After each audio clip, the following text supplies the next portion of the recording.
everyone, on the last Sunday of the year, and I know that we have many people watching us online from caravan parks and family homes interstate, so welcome to you as well. It's lovely to be chatting with you. I know that there are some of us who are heading off on holidays fairly soon as well. As of this afternoon, I'm on annual leave, so that's pretty exciting. Yes. All right, I am wondering if anyone can relate to the picture that is on the screen behind you. Can anyone relate to this? I tell you, I can relate to this. Particularly as a younger person, I was an incredible overpacker. I think that's probably because I tend to be a worst case scenario by default kind of a person. So I always think about what could possibly go wrong. Is it going to be a blizzard? Is it going to be blistering hot? Are the facilities going to be clean enough? Will I need to clean them myself? Will I get a toothache? You know, whatever could possibly go wrong, I would pack accordingly. I have gotten a little bit better as I have gotten older, probably because I've started travelling with one of my besties, and she is the exact opposite to me. So my bestie once did a 2-week holiday of Tasmania with luggage about this size. That's pretty impressive, isn't it? Yeah. Pretty impressive. And she didn't smell bad either. When you open her luggage, everything has a place. Everything is really ordered. There's no double ups of anything. And worse yet, everything matches. She's one of those people where the luggage looks just as perfect on the inside. Yeah, is anyone like that? No. Yes, I see that. Life goals right there. Life goals. Some very well-travelled people over here. Fantastic.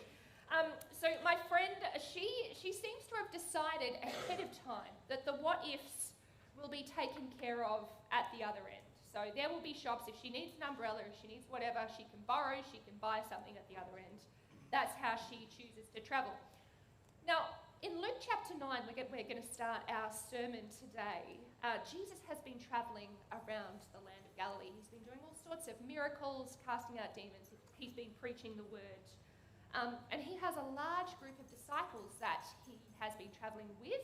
They have been with him night and day. They've been watching everything that he does, taking in every word that he says, learning everything that they possibly can from him. And we get to chapter 9 of Luke, and we start to turn the corner a little bit because Jesus is now turning his attention toward Jerusalem. He knows that very soon he's going to start his journey toward Jerusalem, and he knows that ahead of him is death. Of course, there's resurrection and all sorts of things, but the time has come where he is no longer going to be the star of the show. He's going to be turning over his ministry to his disciples.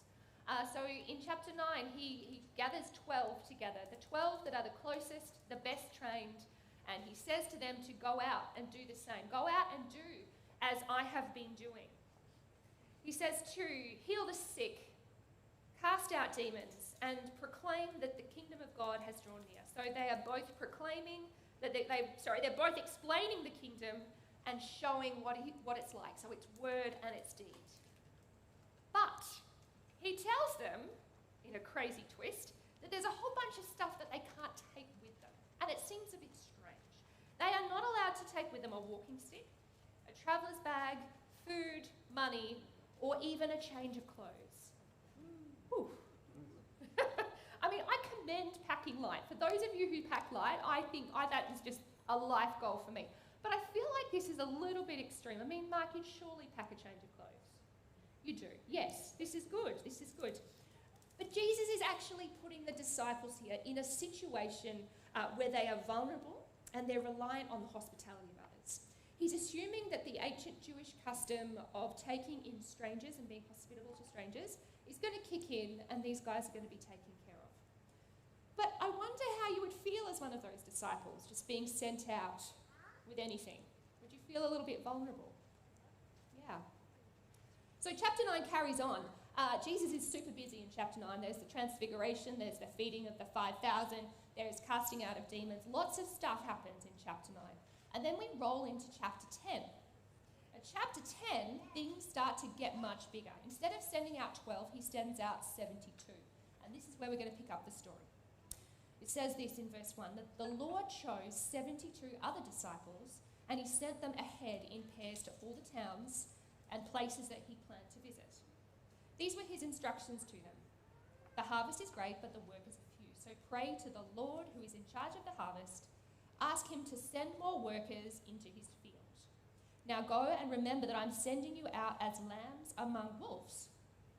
Don't take any money with you, nor this is sounding familiar, nor a traveller's bag, nor an extra pair of sandals, and don't stop to greet anyone on the road.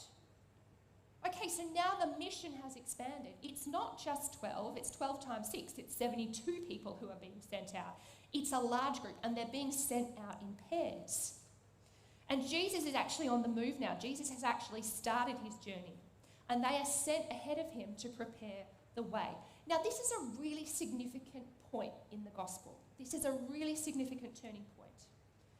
Because the mission of Jesus was never meant to be the responsibility of a chosen few.